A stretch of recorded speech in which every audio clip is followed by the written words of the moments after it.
le rêve européen. Vous avez créé des traités budgétaires qui créent partout les restrictions économiques.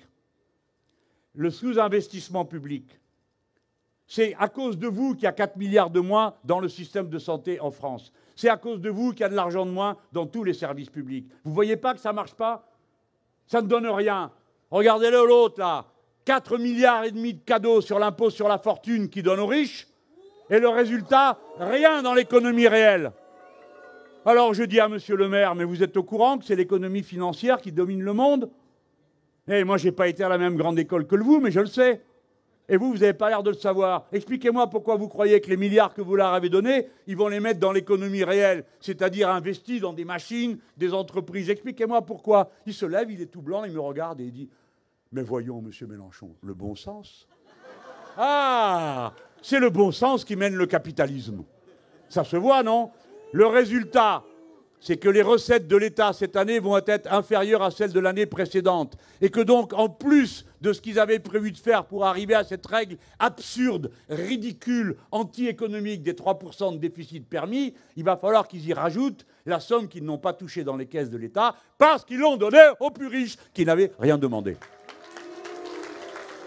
La théorie du ruissellement. Bon.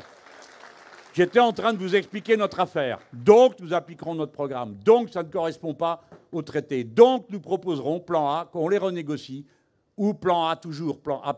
Nous, on fait ce qu'on veut, et vous, vous continuez comme vous voulez. Mais on vous prévient, quand on interdit des cerises avec du pesticide, vos cerises ne rentreront pas chez nous avec du pesticide.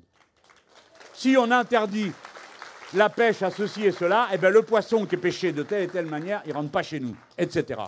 Donc, la souveraineté du peuple sera respectée. Là-dessus, ils nous disent « Non, on ne veut pas ». Plan B. On le fera quand même.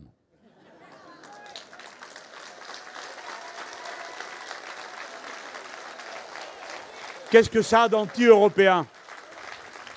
Et on le fera quand même avec l'appui de ceux qui pensent comme nous, que c'est comme ça qu'il faut faire. Et vous verrez qu'il y en aura des peuples d'Europe qui verront la révolution citoyenne française et qui auront envie d'avoir la même chez eux.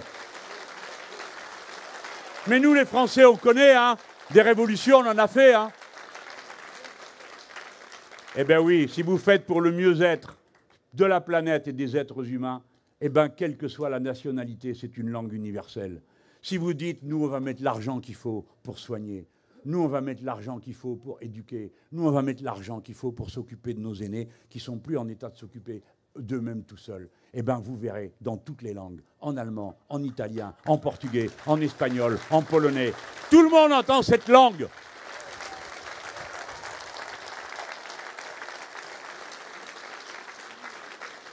Donc, vous allez voter insoumis à l'élection européenne, d'abord pour dire à Macron, stop, ras-le-bol, ça suffit, dégagez.